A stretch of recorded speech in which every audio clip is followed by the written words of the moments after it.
Salut tout le monde, j'espère que vous allez bien. Ça faisait longtemps que j'avais pas fait de vidéo YouTube, parce que là, après avoir fait 2 vlogs sur moi en quarantaine de mon quotidien, j'avais plus grand chose à dire ou à faire, fait que je me suis dit que j'allais attendre d'avoir quelque chose d'intéressant à dire. Et puis là, attention, il faut que je vous parle du nouveau documentaire qui vient de sortir sur Club Illico qui s'appelle Pression.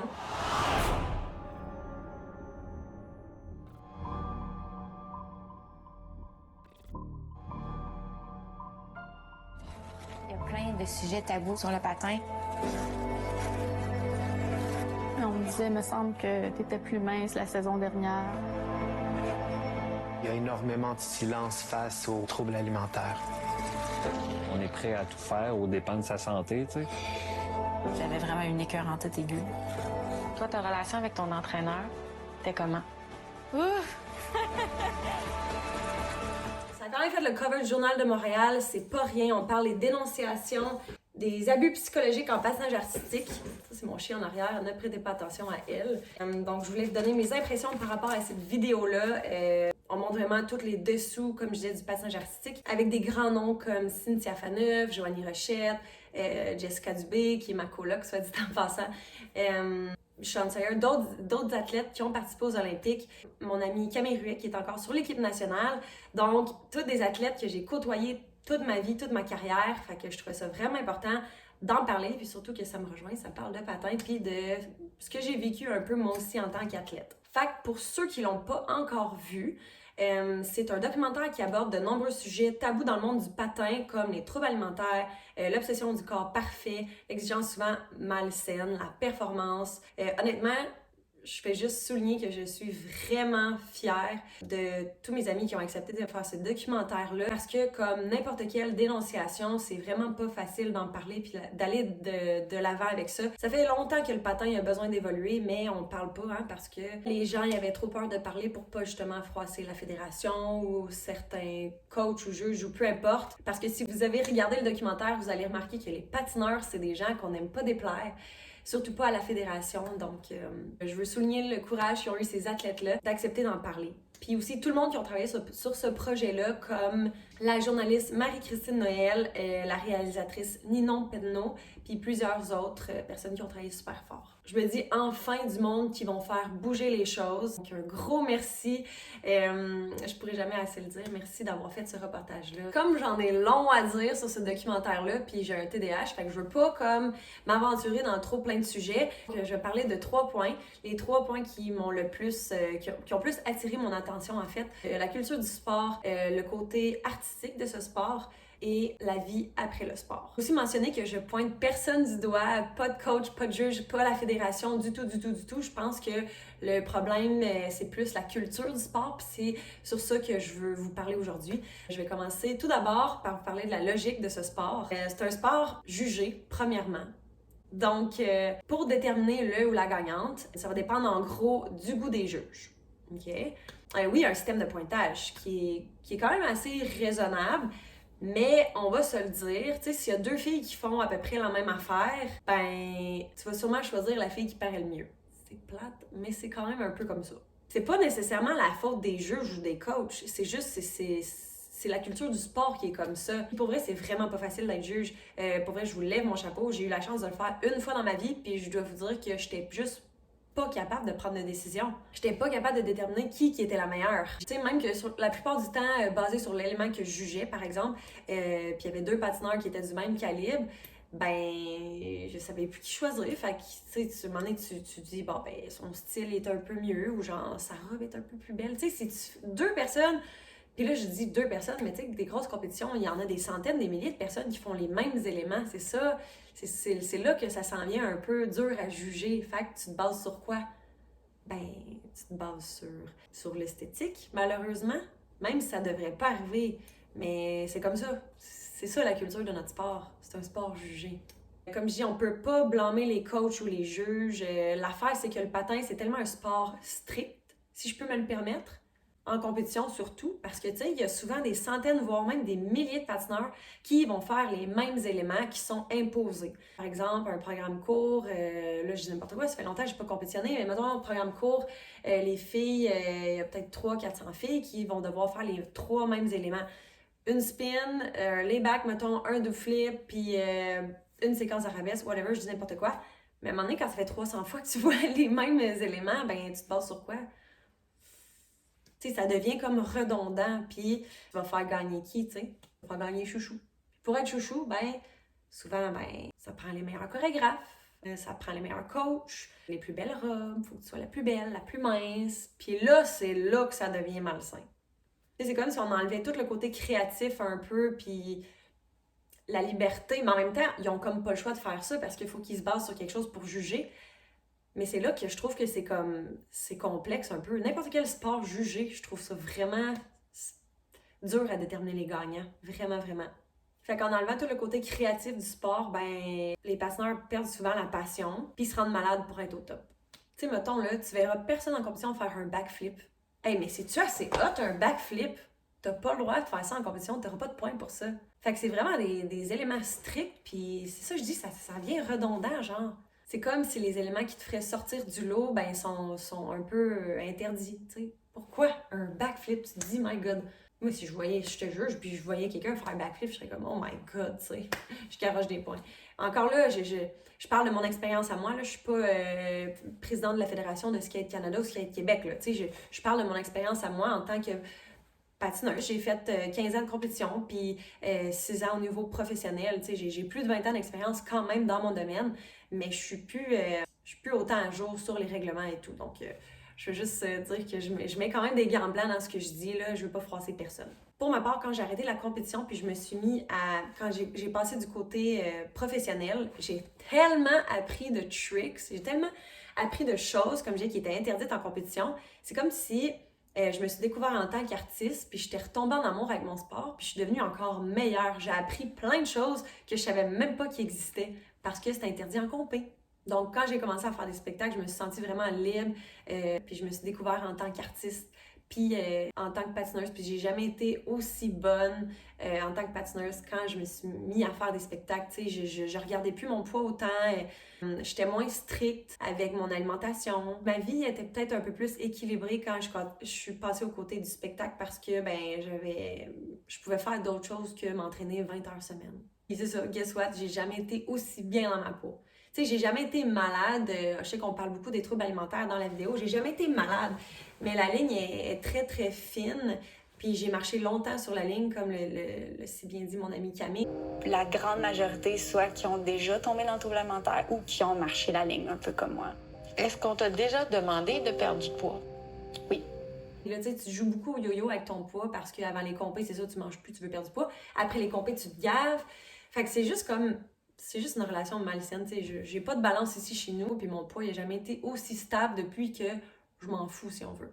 Tu sais, je fais attention, puis je m'entraîne beaucoup, je bouge beaucoup, mais je suis pas obsédée par mon poids comme je l'étais avant. Je me pesais 3 fois par jour, mes cuisses étaient grosses, mais c'était des muscles, mais moi, ça me complexait. En tout cas, bref, je veux pas parler non plus de troubles alimentaires trop, parce que je pense que dans le documentaire, ils en ont parlé bien en masse, mais tout ça pour dire que c'est quand même pas normal, c'est bien d'en parler. Je trouve que ça fait bouger les choses. Ce qui m'amène à mon prochain point, qui est le côté artistique de ce sport, patinage artistique. Mais je sais pas pourquoi j'entends juste le mot compétition. Je sais pas si vous avez entendu parler du patineur Elaj Balde. What is it about your beautiful skating that does it? I think it's more than just my skating. I think it's also the times that we're in with COVID and... Millions of social media fans are loving Elaj Balde. His videos skating on local lakes and busting into hip-hop dance moves on ice rinks are pure joy. I'm skating for the purpose of, first of all, sharing my passion, but also inspiring. Si c'est pas déjà fait, je vous recommande d'aller le suivre. Il est très bon. Il a une histoire incroyable, ce gars-là. Il a toujours été différent des autres patineurs. Puis en compétition, malheureusement, il n'a jamais eu les objectifs. Il n'a jamais atteint les objectifs qu'il voulait parce qu'il sortait du lot. Il était différent des autres. A big turning point for Elaj came when he realized the Olympics wasn't meant to be his path. That's when he started skating, not for a medal, but for the pure artistry of it. Bref, aujourd'hui, il s'est rangé du côté professionnel, puis je trouve qu'il fait passer des très beaux messages, puis personnellement, je trouve qu'il n'a jamais été aussi bon qu'en ce moment. Mon rêve, c'est que la culture du patinage change et qu'on se focus un peu plus sur le côté artistique de ce sport qui est tellement beau. Je dis pas de négliger la compétition, c'est vraiment important, tu dois passer par là en tant que patineur pour apprendre. Mais, tu sais, mettons, pourquoi qu'en danse, qui est aussi un sport artistique, il y a autant de spectacles que de compétitions. Mais si tu compares le patinage, tu sais, pouvez-vous me nommer un spectacle qui existe au Québec? Moi, je peux pas vous nommer. Oui, des fois, on a une tournée comme, OK, Disney on Ice, là, mettons, mais c'est pas un show québécois. Avant la pandémie, je dois dire que le Cirque du Soleil ont inclus des spectacles de patins comme Cristal et Axel. Puis soit dit en passant, Sean Sawyer, qui était dans le reportage, faisait partie du spectacle. Je fais un peu qu'est-ce que je faisais dans ma carrière amateur. Alors, je fais des sauts, des pirouettes et aussi qu'est-ce que j'ai fait dans ma carrière professionnelle. Alors, je fais des backflips, je fais des trucs qu'on n'avait pas le droit de faire à des compétitions. Ça, c'est une grande raison pourquoi que j'ai été choisi ici à Cristal. Parce que... Mais je pense que c'était genre le seul Québécois qui était dedans. Fait que si tu veux te ranger du côté professionnel, ben il faut que tu fasses comme moi. Je suis partie à 19 ans en Asie sur un bateau de croisière et j'ai été 6 mois sans voir ma famille. Mettons que si j'avais eu le choix, là, ben, s'il y avait eu des spectacles ici au Québec de disponibles pour moi, ben, j'aurais peut-être pu poursuivre mes études. Rien n'empêche que c'était genre la plus belle expérience de ma vie, tu sais, je regrette rien. Mais si j'avais eu le choix de pouvoir le faire d'ici, j'aurais peut-être pu poursuivre mes études. Mais le sport est tellement une belle école de vie. Je pense qu'il manque peut-être juste un peu plus d'opportunités de job pour les athlètes retraités. Pas normal, comme je disais, que ma seule option à 19 ans, c'était de partir en Asie. Je veux pas m'éloigner trop du sujet, quoique Sylvain Croteau, le directeur général de Sportaid, en parlait un peu de la vie après le sport dans le documentaire. Ce qui m'amène à mon prochain point, qui est la vie après le sport. J'en ai long à dire là-dessus. Donc ça me touche beaucoup parce que depuis la pandémie, j'étais un peu là, genre life after figure skating, qui est vraiment difficile pour certains. Vous allez vous reconnaître dans mon prochain point. Fait que dans le documentaire, je trouvais ça super intéressant. Je mentionnais d'ailleurs les conséquences chez les individus qui ont eu une expérience sportive négative, qui sont très grandes, comme les troubles qui suivent les athlètes, même après leur carrière pendant des années, t'sais, comme les dépressions, les symptômes des chocs post-traumatiques, idées suicidaires, troubles alimentaires, toutes des choses qu'on n'est pas vraiment mises au courant. On pense, nous, que t'as gagné les Olympiques, tu dois tellement être heureux, tu sais, wow, t'as réalisé ton rêve, mais la plupart du temps, c'est ça, c'est ces athlètes-là qui ont vécu un grand moment dans leur vie pour lequel ils travaillaient à tous les jours de leur vie pour se rendre là. Puis après avoir gagné les Olympiques, par exemple, t'entends souvent parler des athlètes qui font une dépression puis on est comme « Mais what the fuck, c'était ton rêve, t'as gagné les Olympiques, pourquoi t'es dépressif ou pourquoi t'as des idées suicidaires? » Parce que tu sais, l'entraînement puis la discipline, c'est pas mal indispensable pour les athlètes. Donc, ça laisse pas vraiment la place à faire d'autres choses dans ta vie. Fait que, dans un sens, t'as toutes mis tes œufs dans le même panier. Fait que quand tu as terminé ta carrière, qui est souvent très brève, là, comme c'est tellement demandant physiquement que souvent, proche de 30 ans, les athlètes vont arrêter. Mais là, après ça, tu as 30 ans puis tu connais juste ça. Fait que c'est là que je trouvais ça super intéressant qu'ils parlent du programme de Sportaid qui vient en aide à des athlètes pour leur après-carrière, si on veut. En tout cas, moi, j'aurais bien aimé savoir ça dans mon temps. Je trouve que c'est vraiment innovateur. Puis il y a une grande demande pour ça. Sportaid a été créé finalement pour répondre à un besoin méconnu encore dans le monde du sport. Et là aussi, comme dans toute autre sphère de la société, il y a un phénomène important donc qu'on veut contrer. Sportaid a été créé à cet égard, donc de venir voir où on pourrait supporter les individus, les organisations pour faire en sorte que les jeunes sportifs aient une expérience sportive positive. C'est un genre de suivi, si je comprends bien, le programme Sportaid. C'est la première fois que j'en entendais parler. T'sais, honnêtement, j'aurais aimé être guidée dans ma transition de vie après mon sport, comme je disais. Puis tu sais, je parle aux Olympiques, là, mais ça veut pas dire que t'as pas été un athlète olympique, que tu t'es entraîné moins que ceux-là, parce que il y en a juste quelques-uns qui vont aux Olympiques, mais tous les autres, ils s'entraînent tout autant. Donc, c'est beaucoup de gens qui peuvent vivre cette transition-là difficilement. C'est pas juste ceux qui ont les grands noms, qui ont fait les Olympiques. Le deuil, il est souvent difficile à faire. Puis je suis certaine qu'il y en a beaucoup qui se reconnaissent là-dedans. Là. Pour ma part, j'ai vécu la plus grande partie de mon deuil, dépression, si on veut, pendant la COVID. Parce que moi, j'ai été chanceuse. Tout de suite après que j'ai arrêté de compétitionner, j'ai passé au niveau professionnel. Puis je suis allée sur les bateaux de croisière. Fait que j'ai pas vécu vraiment mon deuil, tu sais, ça c'était mon tremplin, c'était ma transition d'aller du côté professionnel, puis j'ai été chanceuse, tu sais, d'avoir ça. C'est pas tout le monde qui a la chance d'avoir ça, mais là, en ce moment, comme sûrement beaucoup d'athlètes, c'est la première fois que je suis pour une période aussi longue sans mon sport, puis je trouve ça extrêmement difficile. Il faut que je fasse beaucoup de travail sur moi-même parce que je me cherche en tant que personne sans mon sport. Je sais pas je suis qui sans le patin, tu sais. Pareil pour tous les sports. Quand tu as passé ta vie à faire ça, puis tu connais juste ça. Puis Juliane en a parlé un peu dans le documentaire, comme quoi qu'elle était tellement habituée d'être coachée qu'elle avait de la misère à prendre ses propres décisions. Des fois, tu essaies de te trouver aussi en tant que personne là-dedans. T'es qui sans tes coachs, tu sais, qui te disent quoi faire, qu'en faire, toujours 24/7. Pourquoi tu avais besoin de te détacher d'elle? Parce que dans ma tête, je pouvais pas plaire à personne d'autre qu'elle. Puis c'est ça, j'en avais oublié mon identité à moi. En fait, du moment que j'ai arrêté de patiner à aujourd'hui, j'ai fait énormément de travail sur moi. Juste à savoir c'était quoi ma couleur préférée. Donc oui, certainement un accompagnement pour la vie après le sport en tant qu'athlète. C'est sûr c'est nécessaire, puis ça va continuer d'être nécessaire. Tu sais, personnellement, je pense que je suis pas la seule, mais il y a beaucoup d'athlètes qui aimeraient être guidés dans leur transition de la vie après le sport. Donc, ça va être quelque chose qui devrait continuer d'évoluer.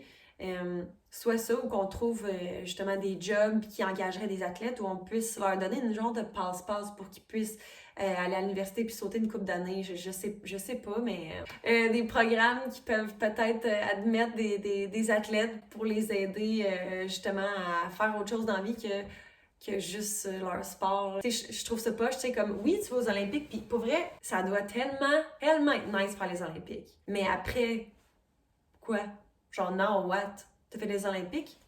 Cool. Est-ce qu'on peut donner quelque chose à ces athlètes-là qui ont dédié leur vie à leur sport, puis après, ils sont juste comme monsieur, madame, tout le monde, mais sauf qu'ils ont du rattrapage à faire sur toutes les autres petites choses de la vie. Puis la plupart des athlètes, on va se le dire, ils ont mis leurs études de côté pour pouvoir se consacrer à juste leur sport. Fait que je trouve ça vraiment comme injuste de repartir à zéro après les Olympiques, ou, comme je disais, pas juste les athlètes olympiques, tu sais, comme moi, par exemple, j'ai entraîné comme eux, j'ai fait les championnats canadiens, c'était ça mon but, je l'ai fait. Mais après, tu sais, je savais pas vraiment dans quoi d'autre m'orienter, j'avais pas d'autres skills, si on veut. Donc, je pense que j'en ai assez parlé, je pourrais continuer pendant des heures à parler de ce sujet-là parce que ça me passionne énormément. C'est sûr, j'ai pas le choix de le plugger, mais mon rêve, c'est vraiment que la culture du sport change, surtout celle du patinage artistique. Qu'on développe le côté artistique de ce sport-là qui est si beau.